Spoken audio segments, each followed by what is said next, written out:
मी जर तुम्हाला असं सांगितलं की हवा, जमीन, वकील, गरीब, सराफ, मसाला, हलवा, गुलकंद, बर्फी, अत्तर, तवा, हे सगळे शब्द आपण रोज वापरतो, पण हे मूळ मराठी शब्दच नाहीत. हे अरबी आणि फारसी भाषेतून मराठीत आलेले शब्द आहेत.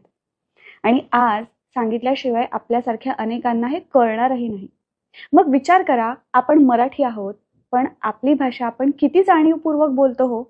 आजची तारीख काय माहितीये तुम्हाला? 26 फेब्रुवारी. आज आहे विनायक दामोदर सावरकर यांची पुण्यतिथी आणि उद्या आहे 27 फेब्रुवारी, म्हणजेच मराठी भाषा गौरव दिवस, म्हणजेच कुसुमाग्रजांचा वाढदिवस. तारीख या शब्दावर जोर का दिला माहितीये? कारण तारीख सुद्धा मूळ मराठी शब्द नाही. त्याला सावरकरांनी पर्यायी शब्द दिला होता, दिन, अंक, दिनांक असा. सावरकरांचा भाषाशुद्धीवर खूप भर होता. 1924 मध्ये त्यांनी केसरी या वृत्तपत्रातून मराठी भाषेचे शुद्धीकरण ही लेखनमाला लिहायला सुरुवात केली होती. त्यांचं मत स्पष्ट होतं, दुसऱ्या भाषा जरूर शिका, त्यांचा आदरही करा, पण मराठी बोलताना अनावश्यक परिभाषिक शब्दांचा वापर टाळा. त्यांचे 2 किस्से सांगते. मेयर पदाकरता मुंबईत निवडणुका झाल्यात आणि मेयर निवडूनही आलेत.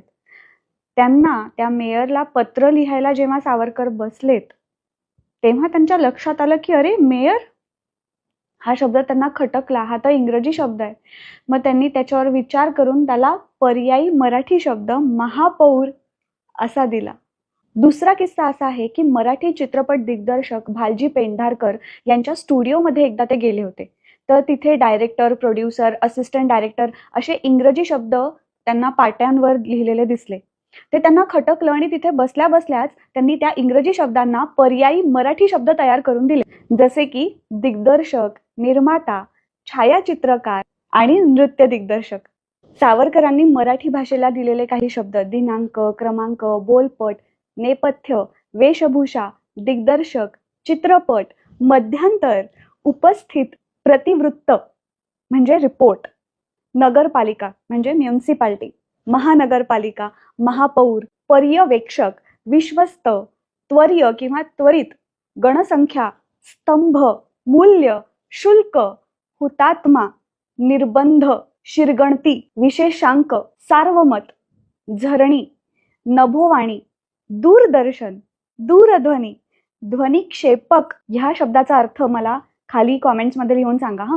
विधिमंडळ, अर्थसंकल्प, क्रीडांगण, प्राचार्य, मुख्याध्यापक, प्राध्यापक, परीक्षक, शस्त्रसंधी, टपाल, तारण, संचलन, गतिमान, नेतृत्व, सेवानिवृत्त, वेतन आणि असे बरेच असंख्य शब्द. या सगळ्या शब्दांचा अर्थ तुम्हाला माहितीये का? तुम्हाला खाली कॉमेंट्स मध्ये लिहून सांगा. कॉमेंट्सला मराठीमध्ये काय म्हणतात हे सुद्धा कॉमेंट्स मध्येच लिहून सांगा. तर आज सावरकरांच्या पुण्यतिथीचं आणि उद्याच्या मराठी भाषा गौरव दिनाचं औचित्य साधून आपण एक छोटासा प्रयत्न करूया. किमान घरी तरी मराठीत बोलूया, मुलांना शुद्ध मराठी शिकवूया, चांगलं मराठी वर्तमानपत्र घरी आणूया, पुस्तक वाचण्याची सवय मुलांना लावूया, मराठी पुस्तक बरं. त्याशिवाय तुम्हाला माहिती असलेले असे कोणते शब्द आहेत जे मुळात मराठी नाहीत, किंवा सुंदर मराठी शब्द जे आपण वापरतच नाहीत, किंवा अभिमानाने मराठी बोललेला एखादा प्रसंग कॉमेंटमध्ये नक्की सांगा.